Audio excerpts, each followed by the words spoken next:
Hello everybody! I'm John Huff, back again with Reading with John, and on tonight's special we'll be reading The Call of Cthulhu by H.P. Lovecraft. Now, before I begin, I will clarify that since Lovecraft's writing is, well, Lovecraft's writing, I will mess up his words every now and then, so do take what I say with a grain of salt. And with that, I do believe we'll begin. Found among the papers of the late Francis Wayland Thurston of Boston. Part 1. The Horror in Clay. The most merciful thing in the world, I think, is the inability of the human mind to correlate all its contents. We live on a placid island of ignorance in the midst of black seas of infinity, and it was not meant that we should voyage far. The sciences, each straining in its own direction, have hitherto harmed us little, but some day the piercing together of dissociated knowledge will open up such terrifying vistas of reality and of our frightened position therein, that we shall either go mad from the revelation or flee from the deadly light into the peace and safety of a new dark age. Theosophists have guessed at the awesome grandeur of the cosmic cycle, wherein our world and human race from transient incidents. They have hinted at a strange survivals in terms which would freeze the blood if not masked by a bland optimism. But it is not from them that there came the single glimpse of forbidden eons, which chills me when I think of it, and maddens me when I dream of it. That glimpse, like all dread glimpses of truth, flashed out from an accidental piecing together of separated things. In this case, an old newspaper item in the notes of a dead professor. I hope that no one else will accomplish this piecing out. Certainly if I live, I shall never knowingly supply a link in so hideous a chain. I think that the professor, too, intended to keep silent regarding the part he knew, and that he would have destroyed his notes had not sudden death seized him. My knowledge of the thing began in the winter of 1926 through 27, with the death of my grand-uncle, George Gamble and Angel, Professor Emeritus of Semitic Languages in Brown University, Providence, Rhode Island. Professor Angel was widely known as an authority on ancient inscriptions, and had frequently been resorted to by the heads of prominent museums, so that his passing at the age of 92 may be recalled by many. Locally, interest was intensified by the obscurity of the cause of death. The professor had been stricken whilst returning from the Newport boat, falling suddenly, as witnesses said, after having been jostled by a nautical-looking Negro who had come from one of the queer dark courts on the precipitous hillside, which formed a short-cut from the waterfront to the deceased's home in William Street. Physicians were unable to find any visible disorder, but concluded after perplexed debate that some obscure lesion of the heart, induced by the brisk ascent of so steep a hill by so elderly a man, was responsible for the end. At the time I saw no reason to dissent from this dictum, but latterly I am inclined to wonder, and more than wonder. As my grand-uncle's heir and executor, for he died a childless widower, I was expected to go over his papers with some thoroughness, and for that purpose moved his entire set of files and boxes to my quarters in Boston. Much of the material which I correlated will be later published by the American Archaeological Society, but there is one box which I found exceedingly puzzling, and which I felt much averse from shewing to other eyes. It had been locked, and I did not find the key till it occurred to me to examine the personal ring which the professor carried always in his pocket. Then indeed I succeeded in opening it, but when I did, so seemed only to be confronted by a greater and more closely locked barrier. For what could be the meaning of the queer clay bas-relief, and the disjointed jottings, ramblings, and cuttings which I found? Had my uncle in his latter years become credulous of the most superficial impostures? I resolved to search out the eccentric sculptor responsible for this apparent disturbance of an old man's peace of mind. The bas-relief was a rough rectangle less than an inch thick, and had about 5 by 6 inches in area, obviously of modern age. Its designs, however, were far in futurism, were far from modern in atmosphere and suggestion. And although the vagaries of Cubism and Futurism are many and wild, they do not often reproduce that cryptic regularity which lurks in prehistoric writing, and writing of some kind the bulk of these designs seemed certainly to be, though my memory, despite much familiarity with the papers and collections of my uncle, failed in any way to identify this particular species, or even to hint at its remotest affiliations. Above these apparent hieroglyphs was a figure of evidently pictorial intent, though its impressionistic execution forbade a very clear idea of its nature.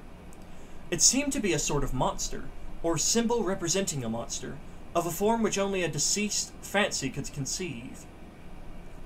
If I say that my somewhat extravagant imagination yielded simultaneous pictures of an octopus, a dragon, and a human caricature, I shall not be unfaithful to the spirit of the thing. A pulpy, tentacled head surmounted a grotesque and scaly body with rudimentary wings, but it was the general outline of the whole which made it most shockingly frightful.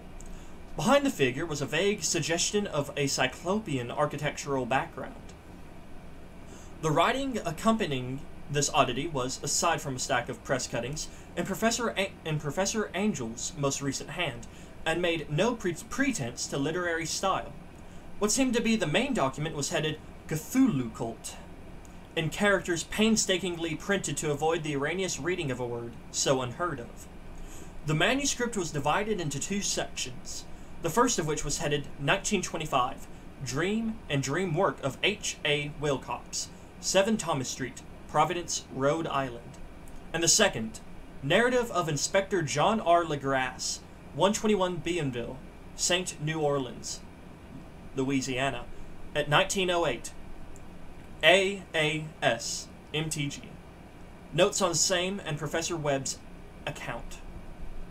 The other manuscript papers were all brief notes, some of them accounts of the queer dreams of different persons, some of them citations from theosophical books and magazines, notably W. Scott Eliot's Atlantis and the Lost Lemuria, and the rest comments on long-surviving secret societies and hidden cults, with references to passages in such mythological and anthropological source books as Frazier's Golden Bow and Miss Murray's Witch Cult in Western Europe. The cuttings largely alluded to outre, mental illness, and outbreaks of group folly or mania in the spring of 1925. The first half of the principal manuscript told a very peculiar tale. It appears that on March 1st, 1925, a thin, dark young man of neurotic and excited aspect had called upon Professor Angel, bearing the singular clay bas-relief, which was then exceedingly damp and fresh. His card bore the name of Henry Anthony Wilcox, and my uncle had recognized him as the youngest son of an excellent family, slightly known to him, who had latterly been studying sculpture at the Rhode Island School of Design and living alone at the Fleur de Lis building near that institution. Wilcox was a precocious youth of known genius, but great eccentricity, and had from childhood excited attention through the strange stories and odd dreams he was in the habit of relating. He called himself psychically hypersensitive, but the staid folk of the ancient commercial city dismissed him as merely queer. Never mingling much with his kind, he had dropped gradually from the social visibility, and was now known only to a small group of aesthetes from other towns. Even the Providence Art Club, anxious to preserve its conservatism, had found him quite hopeless. On the occasion of the visit ran the professor's manuscript. The sculptor abruptly asked for the benefit of the host's archaeological knowledge in identifying the hieroglyphics on the bas-relief. He spoke in a dreamy, stilted manner, which suggested pose and alienated symphony. And my uncle shewed some sharpness in replying, for the conspicuous freshness of the tablet implied kinship with anything but archaeology. Young Wilcox's rejoinder, which impressed my uncle enough to make him recall and record it verbatim, was of a fantastically poetic cast, which must have typified his whole conversation, and which I have found highly characteristic of him. He said, "It is new, indeed, for I made it last night in a dream of strange cities. and dreams are older than brooding Tyre, or the contemplative Sphinx, or garden-burrowed Babylon. It was then that he began that rambling tale which suddenly played upon a sleeping memory, and won the fevered interest of my uncle. There had been a slight earthquake tremor the night before, the most considerable felt in New England for some years, and Wilcox's imagination had been keenly affected. Upon retiring, he had found an unprecedented dream of great cyclopean cities, of Titan blocks and sky-flung monoliths, all dripping with green ooze and sinister with latent horror. Hieroglyphics had covered the walls and pillars, and from some undetermined point below had come a voice that was not a voice, a chaotic sensation which fancy could transmit into sound, but which he attempted to render by the almost unpronounceable jumble of letters. Cthulhu Fleckton. This verbal jumble was the key to the recollection, which excited and disturbed Professor Angel.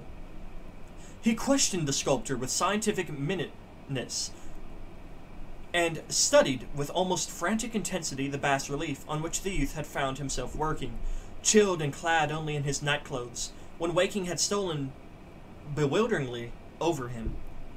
My uncle blamed his old age, Wilcox afterward said, for his slowness in recognizing both hieroglyphics and pictorial design. Many of his questions seemed highly out of place to his visitor, especially those which tried to connect the latter with strange cults or societies, and Wilcox could not understand the repeated promises of silence which he was offered in exchange for an admission of membership in some widespread mystical or paganly religious body. When Professor Angel became convinced that the sculptor was indeed ignorant of any cult or system of cryptic lore, he besieged his visitor with demands for future reports of dreams. This bore regular fruit, for after the first interview the manuscript records daily calls of the young man, during which he related startlingly fragments of nocturnal imagery whose burdens was always some terrible cyclopean vista of dark and dripping stone, with a subterranean voice or intelligence shouting monotonously in enigmatic sense impacts, uninscribable save as gibberish. The two sounds most frequently repeated are those rendered by the letters Cthulhu and Relay. On March 23rd, the manuscript continued. Wilcox failed to appear, and inquisitors at his quarters revealed that he had been stricken with an obscure sort of fever and taken to the home of his family in Waterman Street. He had cried out in the night, arousing several other artists in the building, and had manifested since then only alternations of unconsciousness and delirium. My uncle at once telephoned the family, and from that time forward kept close watch of the case, calling often at that Thayer Street office of Dr. Toby, whom he learned to be in charge. The youth's febrile mind, apparently, was dwelling on strange ideas, and the doctor shuddered now and then as he spoke of them. They included not only a repetition of what he had formerly dreamed, but touched wildly on a gigantic thing, miles high, which walked or lumbered about. He at no time fully described this object, but occasional frantic words, as repeated by Dr. Toby, convinced the professor that it must be identical with the nameless monstrosity he had sought to depict in his dream sculpture. Reference to this object, the doctor added, was invariably a prelude to the young man's subsidence into lethargy. His temperature, oddly enough, was not greatly above normal, but his whole condition was otherwise such as to suggest true fever rather than mental disorder. On April 2nd, at about 3 p.m., every trace of Wilcox's malady suddenly ceased. He sat upright in bed, astonished to find himself at home, and completely ignorant of what had happened in dream or reality since the night of March 22nd. Pronounced well by his physician, he returned to his quarters in 3 days, but to Professor Angel he was of no further assistance. All traces of strange dreaming had vanished with his recovery, and my uncle kept no record of his night thoughts after a week of pointless and irrelevant accounts of thoroughly usual visions. Here the first part of the manuscript ended, but references to certain of the scattered notes gave me much material for thought, so much, in fact, that only the ingrained skepticism then forming my philosophy can account for my continued distrust of the artist. The notes in question were those descriptive of the dream of various persons covering the same period as that in which young Wilcox had had his strange visitations. My uncle, it seems, had quickly instituted a prodigiously far-flung body of inquiries amongst nearly all the friends whom he could question without impertinence, asking for nightly reports of their dreams, and the dates of any notable visions from some time past. The reciprocation of his request seems to have been varied, but he must, at the very least, have received more responses than any ordinary man could have handled without a secretary. This original correspondence was not preserved, but his notes formed a thorough and really significant digest. Average people in society and business, New England's traditional salt of the earth, gave an almost completely negative result, though scattered cases of uneasy but formless nocturnal impressions appear here and there, always between March 23rd and April 2nd, the period of young Wilcox's delirium.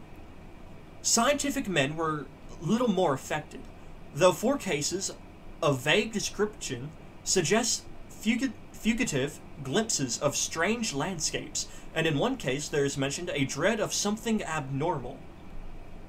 It was from the artists and poets that the pertinent answers came, and I know that panic would have broken loose had they been able to compare notes. As it was, lacking their original letters, I half suspected the compiler of having asked leading questions, or of having edited the correspondence in corroboration of what he had latently resolved to see. That is why I continue to feel that Wilcox, somehow cognizant of the old data which my uncle had possessed, had been imposing on the veteran scientist. These responses from the acethates told a disturbing tale. From February 28th to April 2nd, a large proportion of them had dreamed very bizarre things, the intensity of the dreams being immeasurably the stronger during the period of the sculptor's delirium. Over a fourth of those who reported anything reported scenes and half-sounds not unlike those which Wilcox had described, and some of the dreamers confessed acute fear of the gigantic nameless thing visible toward the last. One case, which the note describes with emphasis, was very sad. The subject, a widely known architect with leanings toward theosophy and occultism, went violently insane on the date of young Wilcox's seizure, and expired several months later after incessant screamings to be saved from some escaped denizen of hell. Had my uncle referred to these cases by name instead of merely by number, I should have attempted some corroboration and personal investigation, but as it was, I succeeded in tracing down only a few. All of these, however, bore out the notes in full. I have often wondered if all the objects of the professor's questioning felt as puzzled as did this fraction. It is well that no explanation shall ever reach them. The press cuttings, as I have intimated, touched on cases of panic, mania, and eccentricity during the given period. Professor Angel must have employed a cutting bureau, for the number of extracts was tremendous, and the sources scattered throughout the globe. Here was a nocturnal suicide in London, where a lone sleeper had leaped from a window after a shocking cry. Here, likewise, a rambling letter to the editor of a paper in South America, where a fanatic deduces a dire future from visions he has seen.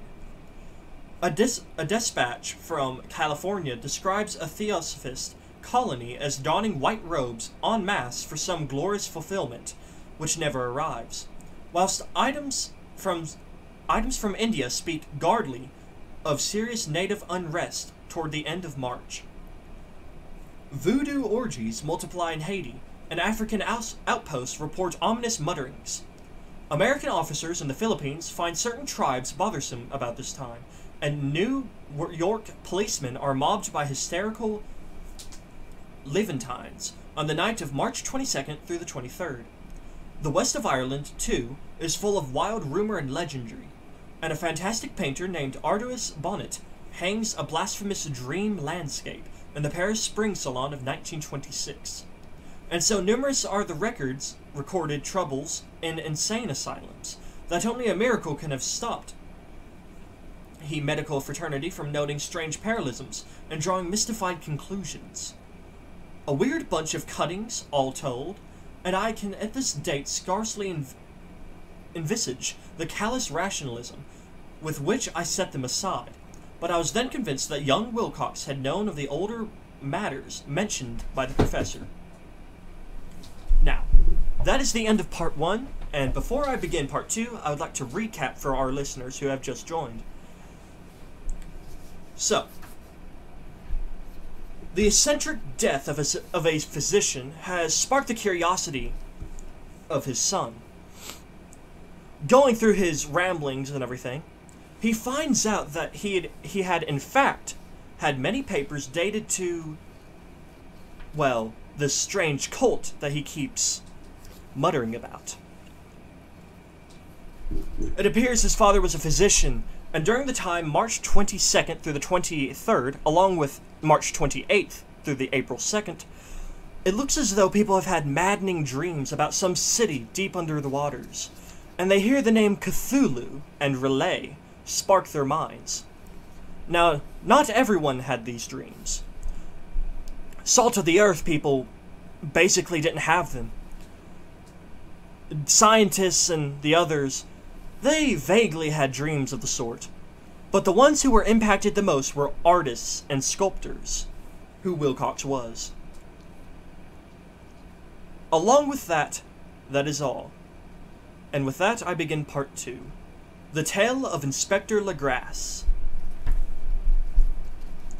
The older matters, which had made the sculptor's dream and bas-relief so significant to my uncle, formed the subject of the second half of his long manuscript. Once before, it appears, Professor Angel had seen the hellish outlines of the nameless monstrosity, puzzled over the unknown hieroglyphics, and heard the ominous syllables which can be rendered only as Cthulhu. And all this in so stirring and horrible a connection that it is a small wonder he pursued young Wilcox with queries and demands for data. The earlier experience had come in 1908, 17 years before, when the American Archaeological Society held its annual meeting in St. Louis. Professor Angel, as befitted one of his authorities and attainments, had a prominent part in all the deliberations, and was one of the first to be approached by the several outsiders who took advantage of the convocation to offer questions for correct answering and problems for expert solution. The chief of these outsiders, and in the short time, the focus of interest for the entire meeting, was a commonplace-looking middle-aged man who had traveled all the way from New Orleans for certain special information unobtainable from any local source. His name was John Raymond Legrasse, and he was a profession and inspector of police. With him he bore the subject of his visit, a grotesque, repulsive, and apparently very ancient stone statuette, whose origin he was at a loss to determine. It was not be fancied that Inspector Legrasse had the least interest in archaeology.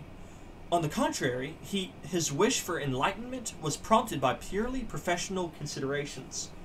The statuette, idol fetish, or whatever it was, had been captured some months before in the wooded swamps, south of New Orleans, during a raid on a supposed voodoo meeting, and so singular and hideous were the rites connected with it, that the police could not but realize that they had stumbled on the dark cult totally unknown to them, and infinitely more diabolical than even the blackest of the African voodoo circles. Of its origin, apart from the erratic and unbelievable tales extorted from the captured members, absolutely nothing was to be discovered, hence the anxiety of the police for any antiquarian lore which might help them to place the frightful symbol, and through it track down the cult to its fountainhead. Inspector Legrasse was scarcely prepared for the sensation which his offering created. One sight of the thing had been enough to throw the assembled men of science into a state of tense excitement, and they lost no time in crowding around him to gaze at the diminutive figure, whose utter strangeness and air of genuinely abysmal antiquity hinted so potently at unopened and archaic vistas. No recognized school of sculpture had animated this terrible object, yet centuries and even thousands of years seemed recorded in its dim and greenish surface of unplaceable stone. The figure, which was finally passed slowly from man to man for close and careful study, was between several and 8 inches in height, and of exquisitely artistic workmanship. It represented a monster of vaguely anthropoid outline, but with an octopus-like head whose face was a mass of feelers, a scaly, rubbery-looking body, prodigious claws on hind and forefeet, and long, narrow wings behind. This thing, which seemed instinct with a fearsome and unnatural malancing, was of somewhat bloated corpulence, and squatted evilly on a rectangular block or pedestal covered with undecipherable characters. The tip of the wings touched the back edge of the block. The seat occupied the center, whilst the long curved claws of the doubled-up, crouching hind legs gripped the front edge and extended a quarter of the way down toward the bottom of the pedestal. The cephaloid head was bent forward, so that the ends of the facial feelers brushed the backs of huge forepaws, which clasped the croucher's elevated knees. The aspect of the whole was abnormally lifelike, and the more subtly fearful because its source was so totally unknown. Its vast, awesome, and incalculable age was unmistakable. Yet not one link did it shew with any known type of art belonging to civilization's youth, or indeed to any other time. Totally separate and apart, its very material was a mystery, for the soapy greenish-black stone with its golden or iridescent flecks and striations resembled nothing familiar to geology or mineralogy. The characters along the base were equally baffling, and no member present, despite a representation of half the world's expert learning in this field, could form the least notion of even their remotest linguistic kinship. They, like the subject and material, belonged to something horribly remote and distinct from mankind as we know it, something frightfully suggestive of old and unhallowed cycles of life, in which our world and our conceptions have no part. And yet, as the members severally shook their heads and confessed defeat at the inspector's problem, there was one man in that gathering who suspected a touch of bizarre familiarity in this monstrous shape and writing, and who presently told with some diffidence of the odd trifle he knew. This person was the late William Channing Webb, professor of anthropology in Princeton University, and an explorer of no slight note. Professor Webb had been engaged, 48 years before, in a tour of Greenland and Iceland in search of some runic inscriptions which he had failed to unearth, and whilst high up on the West Greenland coast had encountered a singular tribe of cult of degenerate Esquimaux, whose religion, a curious form of devil worship, chilled him with its deliberate bloodthirstiness and repulsiveness. It was a faith of which other Esquimaux knew little, and which they mentioned only with shudders, saying that it had come down from horribly ancient eons, before ever the world was made. Besides nameless rites and human sacrifices, there were certain queer hereditary rituals addressed to a supreme elder devil, or Tanask. And of this Professor Webb had taken a careful phonetic copy from an aged Anagok, or wizard priest, expressing the sounds in Roman letters as best he knew how. But just now of prime significance was the fetish which this cult had cherished, and around which they danced when the aurora leaped high over the ice cliffs. It was, the professor stated, a very crude bas-relief of stone, comprising a hideous picture and some cryptic writing, and so far as he could tell, it was a rough parallel in all essential features of the bestial thing now lying before the meeting. This data, received with suspense and astonishment by the assembled members, proved doubly exciting to Inspector Legrasse, and he began at once to ply his informant with questions. Having noted and copied an oral ritual among the swamp cult worshippers his men had arrested, he besought the professor to remember as best he might the syllables taken down amongst the diabolist Esquimaux. There then followed an exhaustive comparison of details, and a moment of really odd silence, when both detective and scientist agreed on the virtual identity of the phrase common to two hellish rituals, as many worlds of distance apart. What, in substance, both the Esquimaux wizards and the Louisiana swamp priests had chanted to their kindred idols was something very like this. The word divisions, having guessed from traditional breaks in the phrase, as chanted aloud. Fen Louis, Wiglafne, Cthulhu Relay, Wagwa Nagel, Fetang. Legrasse had one point in advance of Professor Webb, for several among his mongrel prisoners had repeated to him what older celebrants had told them the words meant.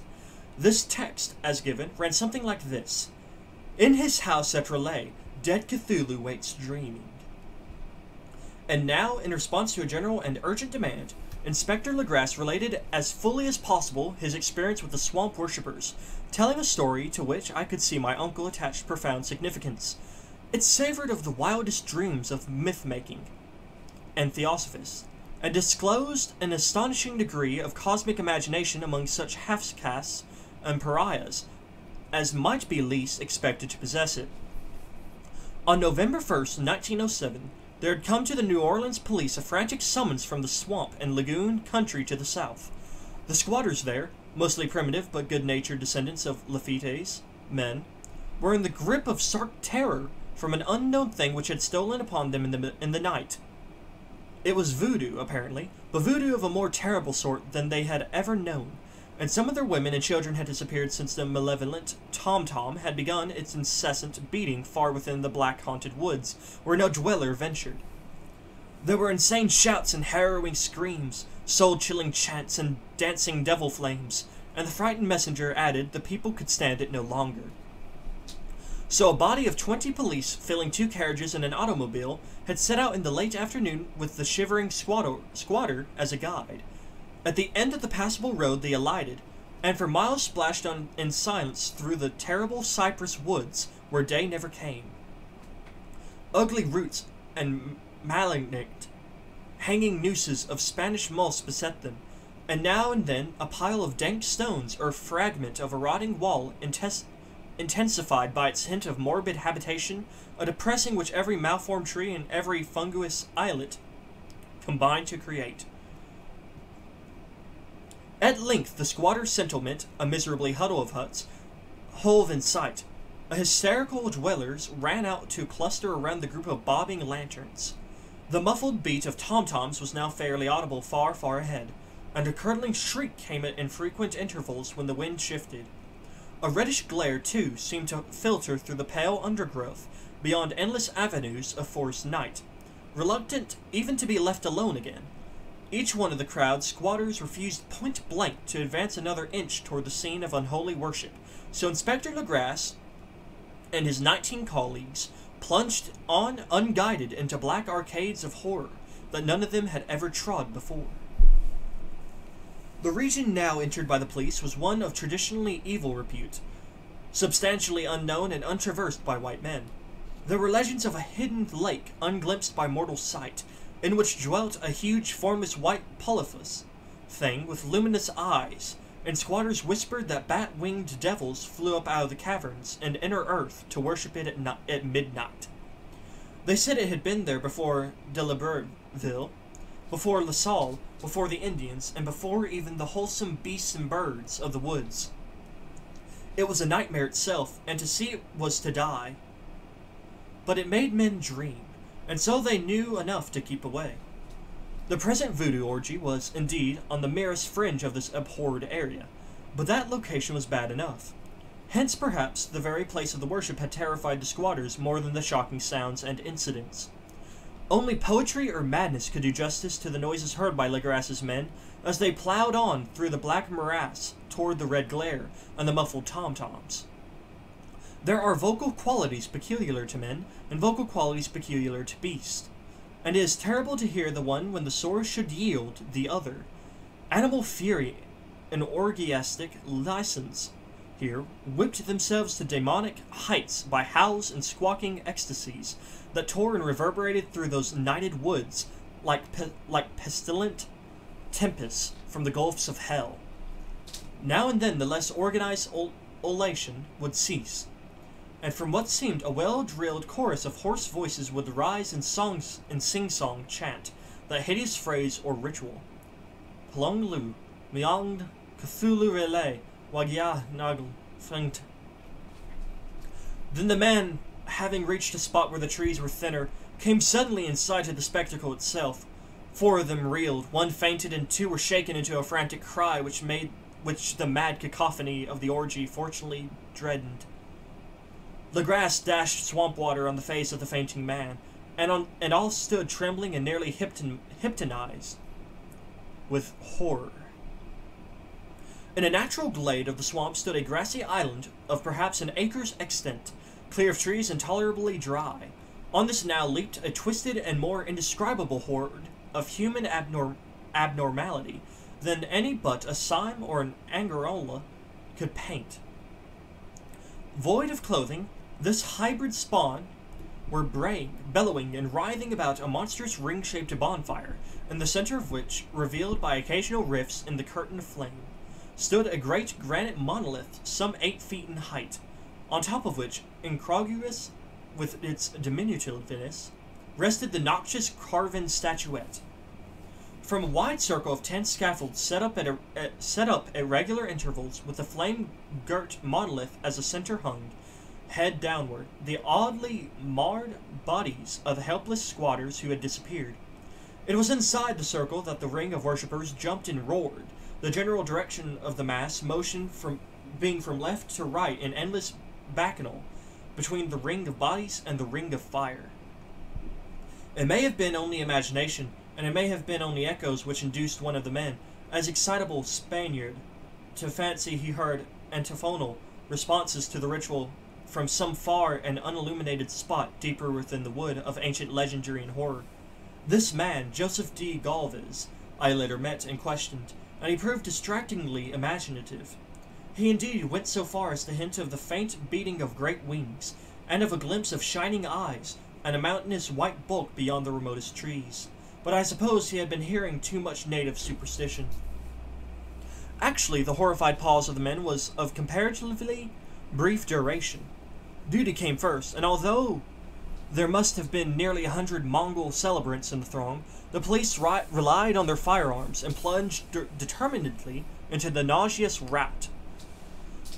For 5 minutes, the resultant din and chaos were beyond description. Wild blows were struck, shots were fired, and escapes were made, but in the end, Legrasse was able to count some 47 sullen prisoners, whom he forced to dress in haste and fall into line between 2 rows of policemen. 5 of the worshippers lay dead, and 2 severely wounded. Ones were carried away on improvised stretchers by their fellow prisoners. The image of the monolith, of course, was carefully removed and carried back by Legrasse. Examined at headquarters after a trip of intense strain and weariness, the prisoners all proved to be men of a very low, mixed-blooded, and mentally aberrant type.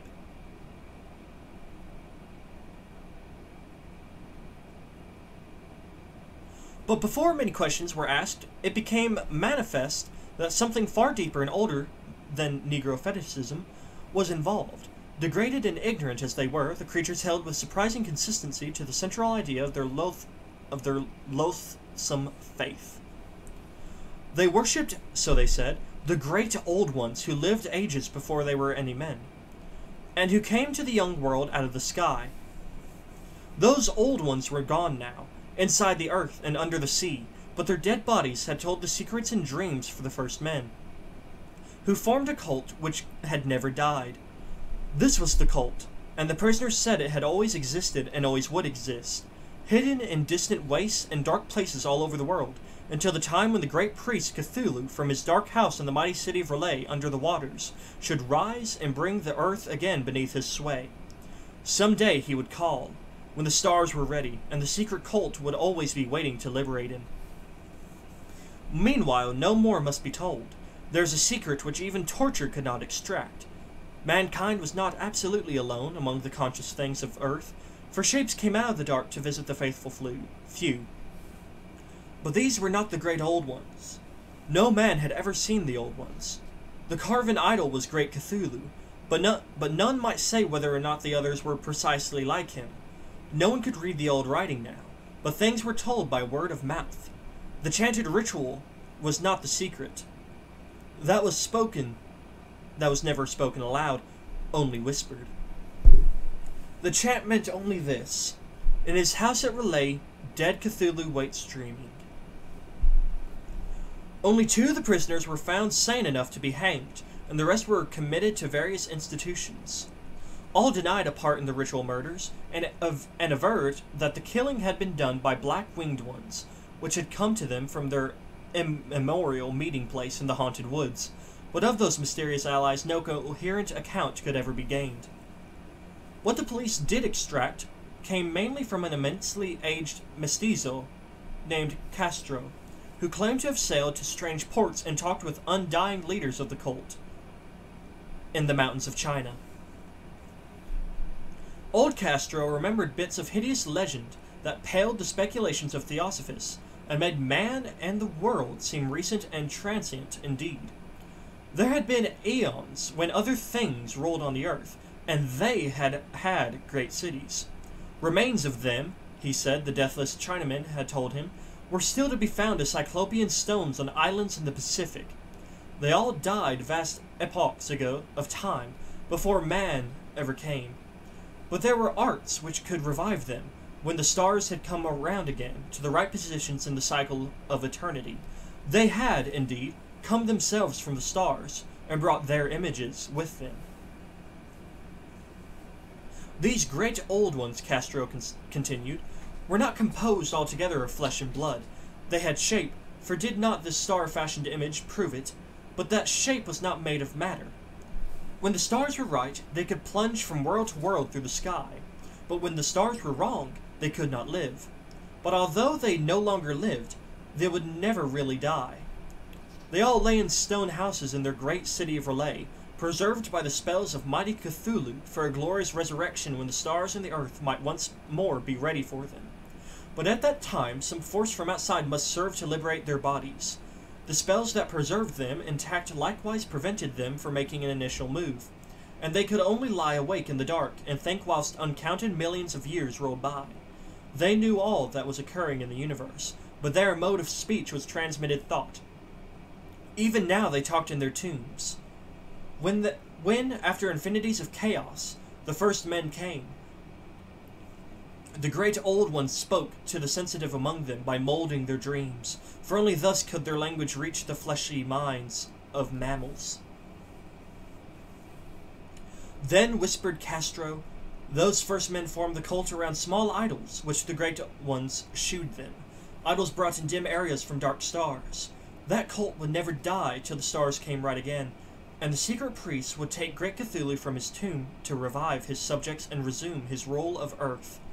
The time would be easy to know, for then mankind would have become as the great old ones, free and wild and beyond good and evil, with laws and morals thrown aside and all men shouting and killing and reveling in joy.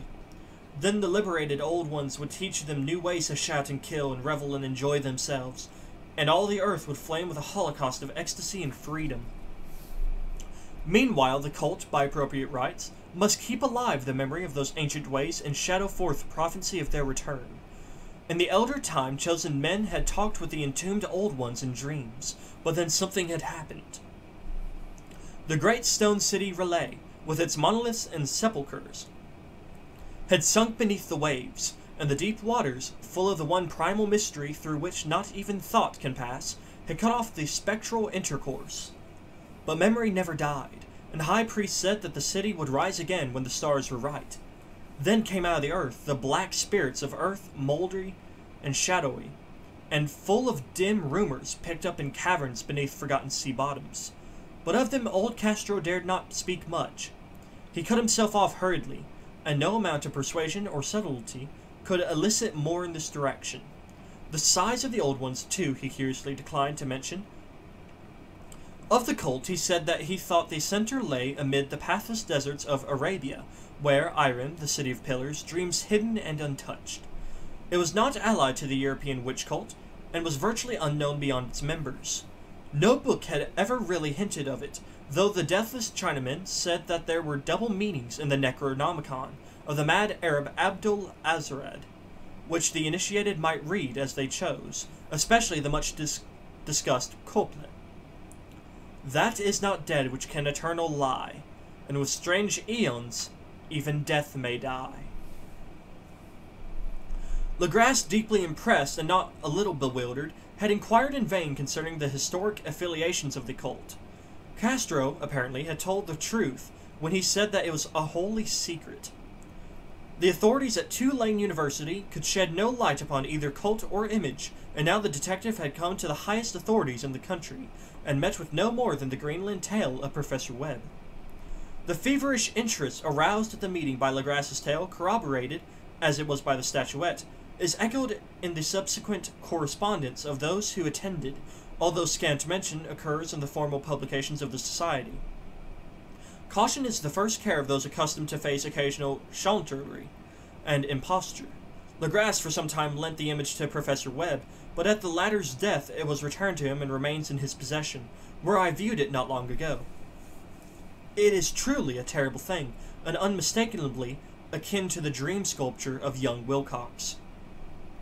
That my uncle was excited by the tale of the sculptor, I did not wonder, for what thoughts must arrive upon hearing, after a knowledge of what Legras had learned of the cult, a sensitive young man who had dreamed not only the figure and exact hieroglyphics of the swamp-found image and the Greenland Devil tablet, but had come in his dreams upon at least 3 of the precise words of the formula uttered alike by Esquimaux, Diabolist, and Mongol Louisianians?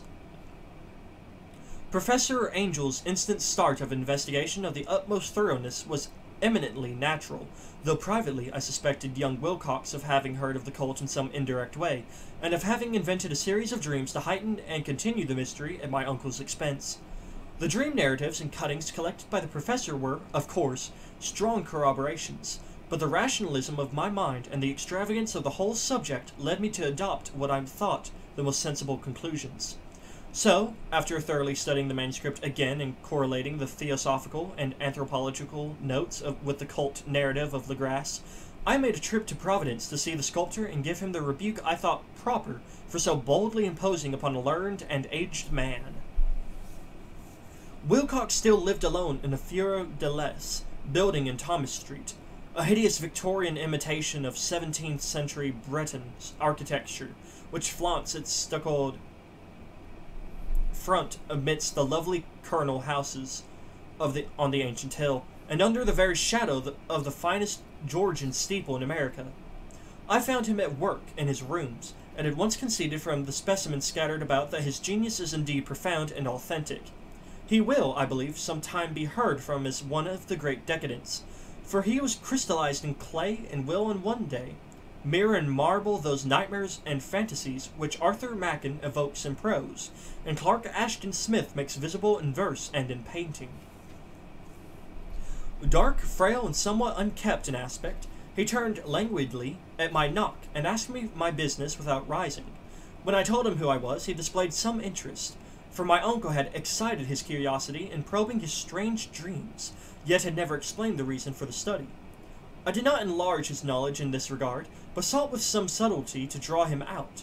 In a short time I became convinced of his absolute sincerity, for he spoke of the dreams in a manner none could mistake. They and their subconscious residuum had influenced his art profoundly, and he shewed me a morbid statue whose contours almost made me shake with the potency of its black suggestion. He could not recall having seen the original of this thing except in his own dream bas-relief, and the outlines had formed themselves insensibly under his hands. It was, no doubt, the giant shape he had raved of in delirium. That he really knew nothing of the hidden cult, save what my uncle's relentless catechism had let fall, he soon made clear, and again I strove to think of some way in which he could possibly have received the weird impressions. I talked of his dreams in a strangely poetic fashion, making me seem with terrible vividness the damp cyclopean city of slimy green stone, whose geometry, he oddly said, was all wrong, and here with frightened expectancy the ceaseless half-mental calling from underground, Cthulhu flicton, Cthulhu flicton. These words had formed part of that dread ritual which told of dead Cthulhu's dream vigil in his stone vault at Relay, and I felt deeply moved despite my rational beliefs. Wilcox, I was sure, had heard of the cult in some casual way, and had soon forgotten it amidst the mass of his equally weird reading and imagining. Later, by virtue of its sheer impressiveness, it had found subconscious expression in dreams, in the bas-relief, and the terrible statue I now behold, so that his imposture upon my uncle had been a very innocent one. The youth was of a type at once slightly affected and slightly ill-mannered, which I could never like, but I was willing enough to admit both his genius and his honesty. I took leave of him amicably, and wished him all the success his talent promises. The matter of the cult still remained to fascinate me, and at times I had visions of personal fame from researches into its origin and connections. I visited New Orleans, talked with Legrasse and others of that old-time raiding party, saw the frightful image, and even questioned such of the mongrel prisoners as still survived. Old Castro, unfortunately, had been dead for some years. What I now heard so graphically at first hand, though it was really no more than a detailed confirmation of what my uncle had written, excited me afresh, for I felt sure that I was on the track of a very real, very secret, and very ancient religion, whose discovery would make me an anthropologist of note. My attitude was still one of absolute materialism, as I wish it still were, and I discounted with some inexplicable perversity the coincidence of the dream notes and odd cuttings collected by Professor Angel. One thing I began to suspect, and which now I fear I know, is that my uncle's death was far from natural. He fell on a narrow hill street leading up from an ancient waterfront swarming with foreign mongrels, after a careless push from a Negro sailor. I did not forget the mixed blood and marine pursuits of the cult members in Louisiana, and would not be surprised to learn of secret methods and poison needles as ruthless and as anciently known as the cryptic rites and beliefs. Legrasse and his men, it is true, have been let alone, but in Norway a certain seaman who saw things is dead. Might not the deeper inquiries of my uncle, after encountering the sculptor's data, have come to sinister ears? I think Professor Angel died because he knew too much, or because he was likely to learn too much. Whether I shall go as he did remains to be seen, for I have learned much now. And with that, that is the end of part 2, and before I begin part 3, I will do a recap for our listeners who are just now joining us. So, our nameless protagonist was spurred by the moment as his grandfather, Professor Angel, has died a mysterious death. After inspecting his notes and other materials, he had found that, surprisingly, it led back to a raiding party in 1907 by the police. And by the police, I mean Legrasse. Legrasse is very important.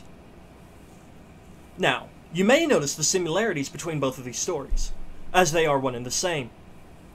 Wilcox had held a statue to Professor Angel, which he noted instantly from the corroboration long before, with Legrasse and the others. Now, I do apologize for Lovecraft's wording, although I wish I couldn't, or I wish I didn't have to. He was thoroughly racist for his time and still is today. But on that note, yes. Even though our nameless protagonist doesn't believe Wilcox, he went and asked him anyways, and then later questioned everyone down in Louisiana, including Legrasse, and had seen this unearthly statuette. Now, he doesn't do this out of curiosity. More, he does it out of fame-seeking, I guess you could say. For if he can find more about this mysterious cult, he does believe he will become an anthropologist of note. However, us readers notice that at the very end of part 2, he states that he might know too much. And with that, I will begin part 3 of The Call of Cthulhu. The Madness from the Sea. If heaven ever wishes to grant me a boon, it will be a total effacing of the results of a mere chance which fixed my eyes on a certain stray piece of shelf paper. It was nothing on which I would naturally have stumbled in the course of my daily round, for it was an old number of an Australian journal, the Sydney Bulletin, for April 18th, 1925. It had escaped even the Cutting Bureau, which had at the time of its assurance been avidly collecting material for my uncle's research. I had largely given over my inquiries into what Professor Angel called the Cthulhu cult, and was visiting a learned friend in Paterson, New Jersey, the curator of a local museum and a mineralogist of note. Examining one day the reserved specimens roughly set on the storage shelves in a rear room of the museum, my eye was caught by an odd picture in one of the old papers spread beneath the stones. It was the Sydney Bulletin I have mentioned, for my friend has wide affiliations in all conceivable foreign parts, and the picture was a half-tone cut of a hideous stone image, almost identical with that which Legrasse had found in the swamp. Eagerly clearing the sheet of its precious contents, I scanned the item in detail, and was disappointed to find it of only moderate length. What it suggested, however, was of portents significance to my flagging quest, and I carefully tore it out for immediate action. It reads as follows. Mysterious derelict found at sea. Vigilant arrives with helpless armed New Zealand yacht in tow. One survivor and dead man found aboard. Tale of desperate battle and deaths at sea. Rescued seaman refuses particulars of strange experience. Odd idol found in his possession. Inquiry to follow. The Morrison Coast freighter Vigilant, bound from Valparaiso, arrived this morning at its wharf in Darling Harbor, having in tow the battered and disabled but heavily armed steam yacht Alert of Dundee, NZ, which was sighted April 12th in S latitude 3421, W longitude 152.17, with one living and one dead man aboard. The Vigilant left Valparaiso March 25th, and on April 2nd was driven considerably south of her course by exceptionally heavy storms and monster waves. On April 12th, the derelict was sighted, and though apparently deserted, was found upon boarding to contain one survivor in a half-delirious condition, and one man who had evidently been dead for more than a week. The living man was clutching a horrible stone idol of unknown origin, about a foot in height, regarding whose nature authorities at Sydney University, the Royal Society, and the museum in College Street all profess complete bafflement, and which the survivor says he found in the cabin of the yacht, in a small carved shrine of common pattern. This man, after recovering his senses, told an exceedingly strange story of piracy and slaughter. He is Gustav Johansen, a Norwegian of some intelligence, and had been second mate of the two-masted schooner Emma of Auckland, which sailed from Callao February 20th with a complement of 11 men.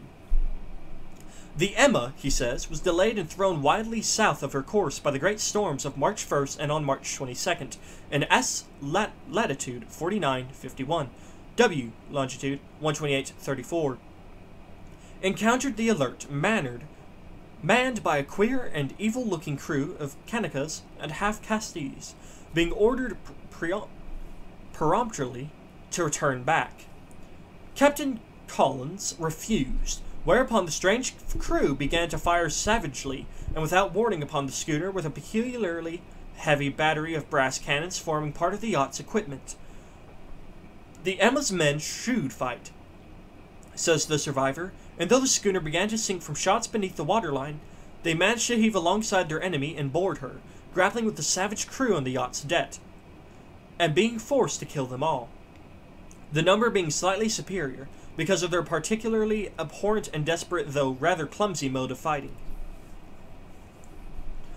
3 of the Emma's men, including Captain Collins and First Mate Green, were killed, and the remaining 8 under Second Mate Johansen proceeded to navigate the captured yacht, going ahead in their original direction to see if any reason for their ordering back had existed. The next day, it appears, they raised and landed on a small island, although none is known to exist in that part of the ocean, and 6 of the men somehow died ashore, though Johansen is queerly reticent about this part of the story, and speaks only of their falling into a rock chasm. Later, it seems, he and one companion boarded the yacht and tried to manage her, but were beaten about by the storm of April 2nd. From that time to his rescue on the 12th, the man remembers little, and he does not even recall when William Bryden, his companion, died. Bryden's death reveals no apparent cause, and was probably due to excitement or exposure. Cable advices from Dundee report that the Alert was well known there as an island trader and bore an evil reputation along the waterfront. It was owned by a curious group of half-castes, whose frequent meetings and night trips to the woods attracted no little curiosity, and it had set sail in great haste just after the storm and earth tremors of March 1st. Our Auckland correspondent gives the Emma and her crew an excellent reputation, and Johansen is described as a sober and worthy man. The Admiralty will institute an inquiry of the whole matter beginning tomorrow, at which every effort will be made to induce Johansen to speak more freely than he has done hitherto. This was all together with a picture of the hellish image, but what a train of ideas it started in my mind. Here were new treasures of data of the Cthulhu cult, and evidence that it had strange interests at sea as well as on land. What motive prompted the hybrid crew to order back the Emma as they sailed about with their hideous idol? What was the unknown island on which 6 of the Emma's crew had died, and about which the mate Johansen was so secretive?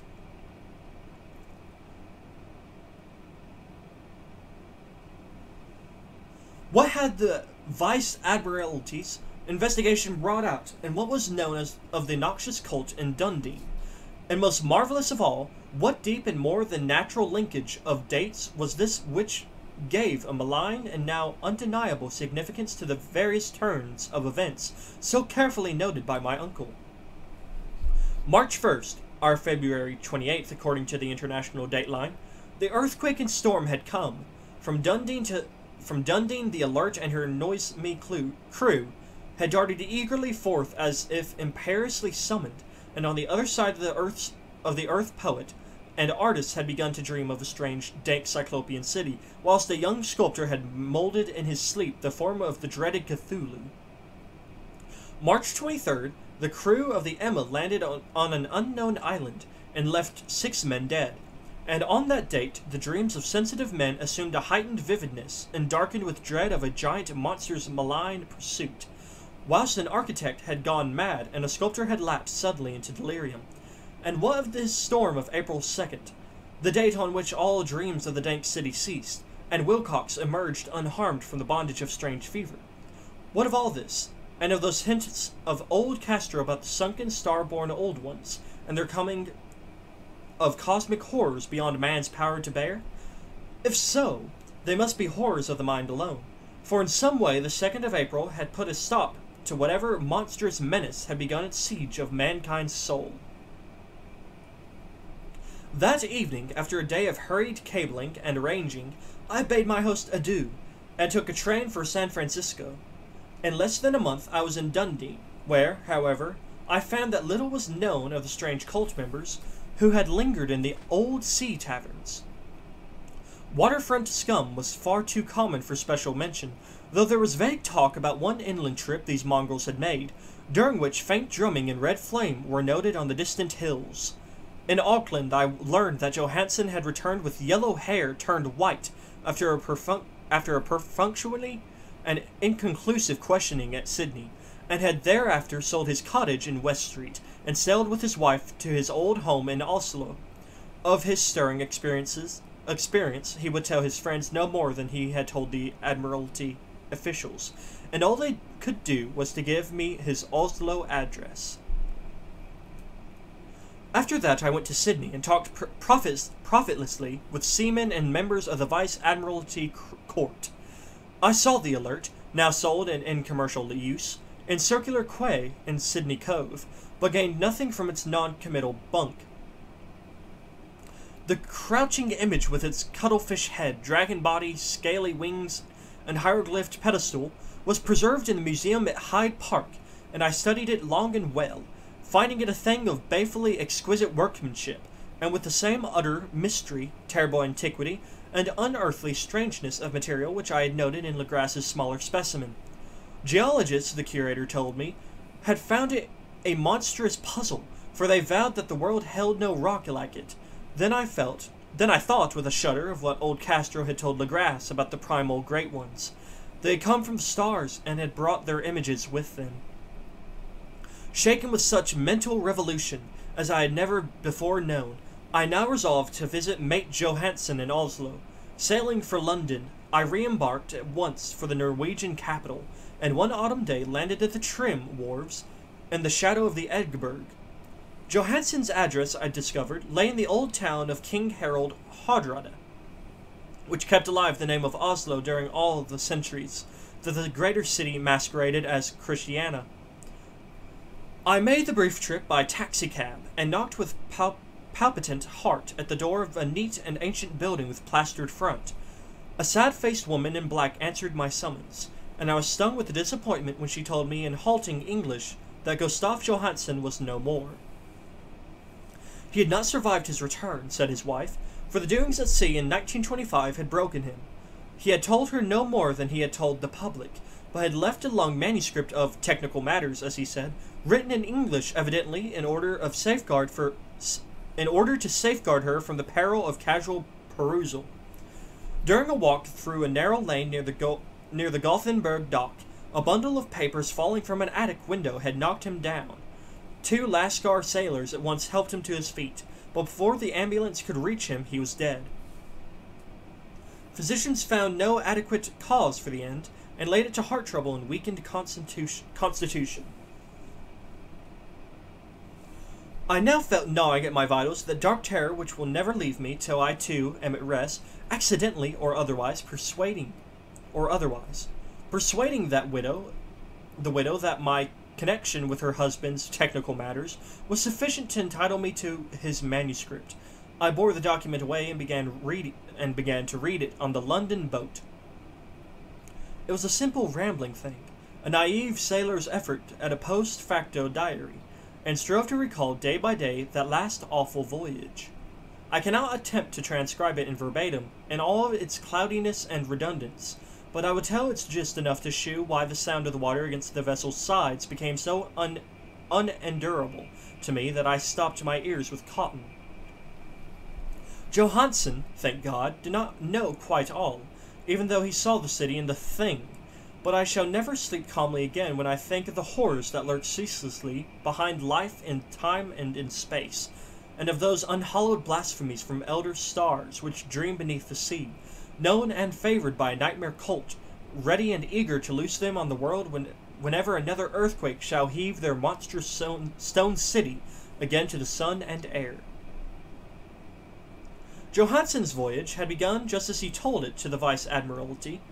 The Emma, in ballast, had cleared Auckland on February 20th, and had felt the full force of that earthquake-born tempest, which must have heaved up from the sea bottom the horrors that filled men's dreams.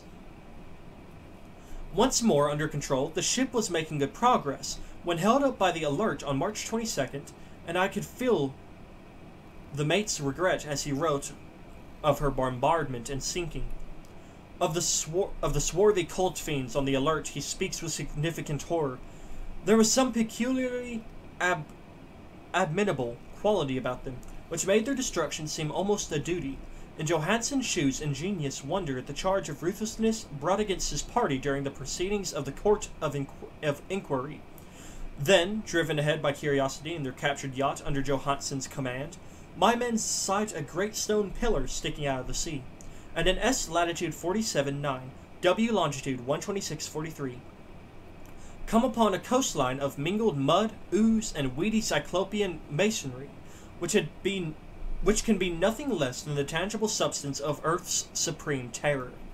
The nightmare corpse city of R'lyeh, that was built in measureless eons behind history by the vast loathsome shapes that seeped down from the dark stars. There lay great Cthulhu and his hordes, hidden in green slimy vaults, and sending out at last after cycles incalculable, the thoughts that spread fear to the dreams of the sensitive, and called imperiously to the faithful come on a pilgrimage of liberation and restoration. All this Johansen did not suspect, but God knows he soon saw enough. I suppose that only a single mountaintop, the hideous monolith-crowned citadel, whereon great Cthulhu was buried, actually emerged from the waters. When I think of the extent of all that may be brooding down where I almost wish to kill myself forthwith. Johansen and his men were awed by the cosmic majesty of this dripping Babylon of elder demons, and must have guessed without guidance that it was nothing of this or of any sane planet. All at the unbelievable size of the greenish stone blocks, at the dizzying height of the great carven monolith, and at the stupefying identity of the colossal statues and bas-reliefs, with the queer image found in the shrine on the Alert, is poignantly visible in every line of the mate's frightened description. Without knowing what futurism is like, Johansen achieved something very close to it when he spoke of the city, for instead of describing any definite structure or building, He dwells only on broad impressions of vast angles and stone surfaces, surfaces too great to belong to anything right or proper for this earth, and impious with horrible images and hieroglyphs. I mention his talk about angles because it suggests something Wilcox had told me of his awful dreams. He had said that the geometry of the dream place he saw was abnormal, non-Euclidean, and loathsomely redolent of spheres and dimensions apart from ours. Now, an unlettered seaman felt the same thing whilst gazing at the terrible reality. Johansen and his men landed at a sloping mud bank on this monstrous Acropolis, and clambered slipperily up over titan oozy blocks, which could have been no mortal staircase. The very sun of heaven seemed distorted when viewed through the polarizing miasma wailing out from the sea-soaked perversion, and twisted menace and suspense lurked leeringly in those crazily elusive angles of carven rock, where a second glance shewed concavity after the first shewed convexity. Something very like fright had come over all the explorers before anything more definite than rock and ooze and weed was seen. Each would have fled had he not feared the scorn of the others, and it was only half-heartedly that they searched, vainly as it proved, for some portable souvenir to bear away. It was Rodriguez, the Portuguese, who climbed up the foot of the monolith and shouted of what he had found. The rest followed him, and looked curiously at the immense carved door with the now familiar squid dragon bas-relief. It was, Johansen said, like a great barn door, and they all felt that it was a door because of the ornate lintel, threshold, and jambs around it, though they could not decide whether it lay flat like a trapdoor or slantwise like an outside cellar door. As Wilcox would have said, the geometry of the place was all wrong. One could not be sure that the sea and the ground were horizontal, hence the relative position of everything seemed phantasmally variable. Bryden pushed at the stone in several places without result. Then Donovan felt over it delicately around the edge, pressing each point separately as he went. He climbed interminably along the grotesque stone molding. That is, one would call it climbing if the thing was not after all horizontal. And the men wondered how any door in the universe could be so vast. Then, very softly and slowly, the acre-great panel began to give inward at the top, and they saw that it was balanced. Donovan slid or somehow propelled himself down or along the jamb and rejoined his fellows, and everyone watched the queer recession of the monstrously carven portal. In this fantasy of prismatic distortion, it moved animously in a diagonal way, so that all the rules of matter and perspective seemed upset. The aperture was black, with a darkness almost material. That tenebrousness was indeed a positive quality, for it obscured such parts of the inner walls as ought to have been revealed, and actually burst forth like smoke from its aeon-long imprisonment, visibly darkening the sun as it slunk away into the shrunken and gibberish sky on flapping membranous wings.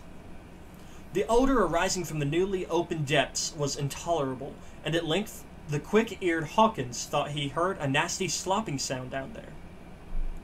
Everyone listened, and everyone was listening still when it lumbered slobberingly into sight and gropingly squeezed its gelatinous green immensity through the black doorway into the tainted outside air of that poisoned city of madness.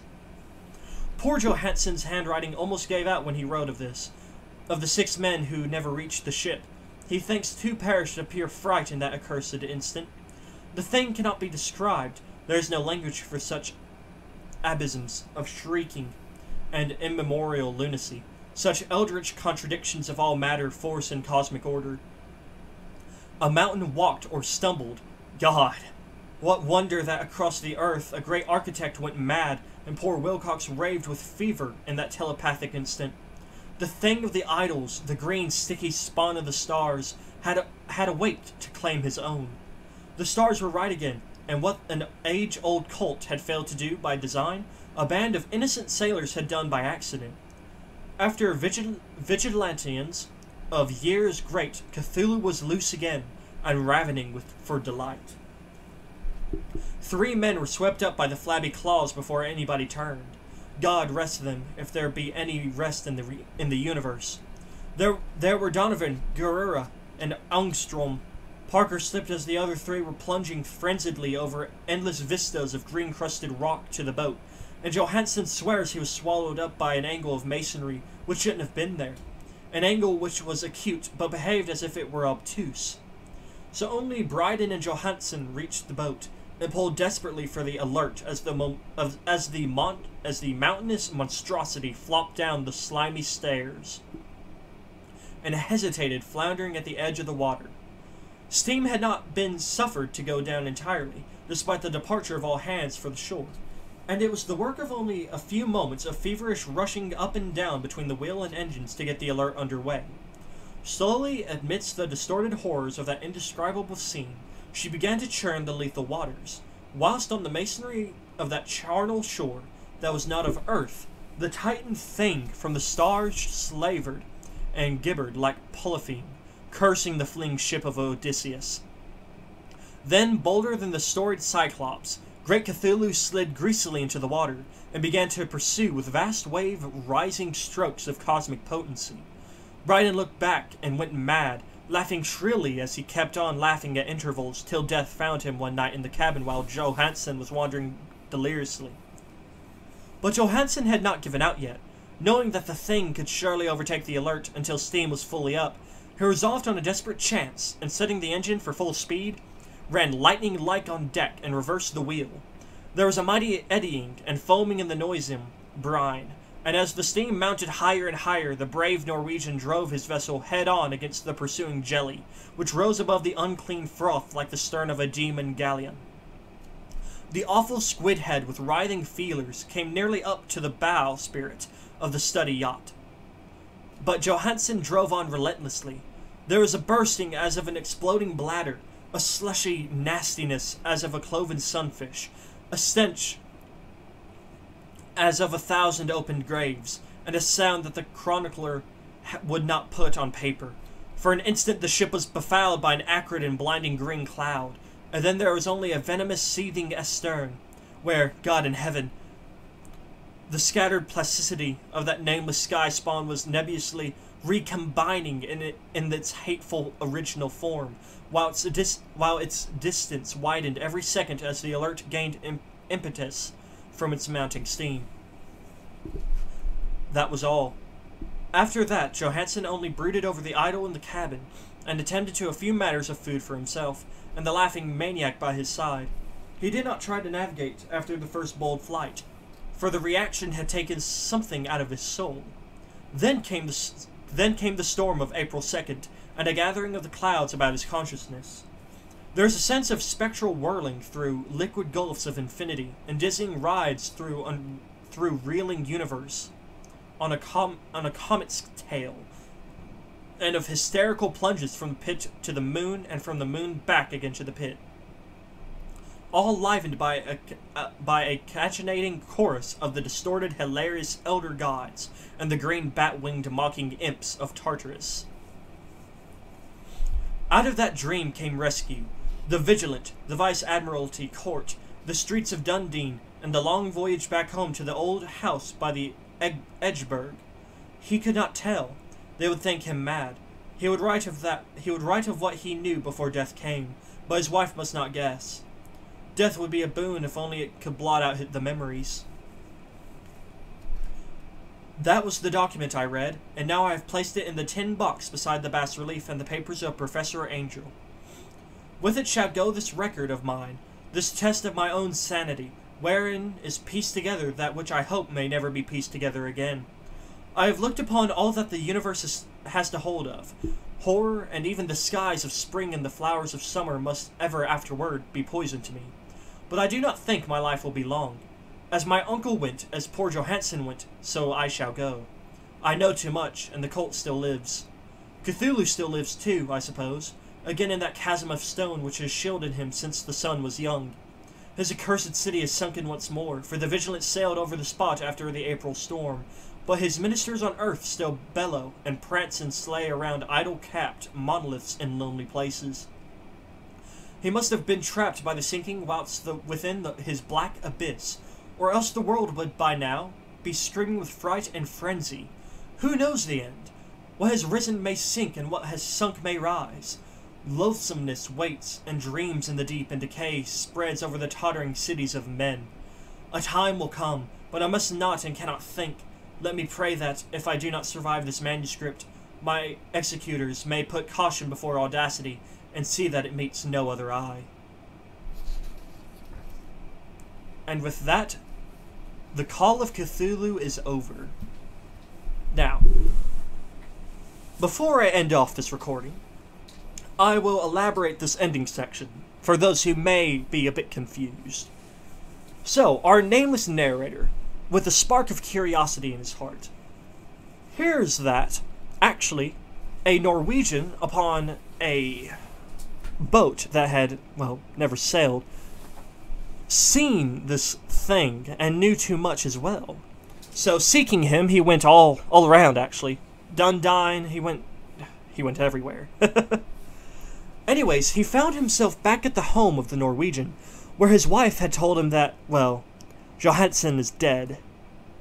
Apparently he had been assaulted in the streets, and while two seamen instantly helped him up, once the ambulance was there, they were too late. However, this being Lovecraft, Johansen wrote down everything, every last detail in his notes. And our nameless protagonist, being curious, as most are, he decides to read it, whereupon he finds the suspicions that he himself had, along with Professor Angel and Wilcox, are proved true. So, what do you think? Do you think it was the scramblings of a madman, or perhaps an evil cult does reside within those accursed mountains, and that the city of Relay may once again come up from the sea? If it does, do you think people would actually open the door? And with that, I will leave you, and this is John Huff signing off. Have a good night.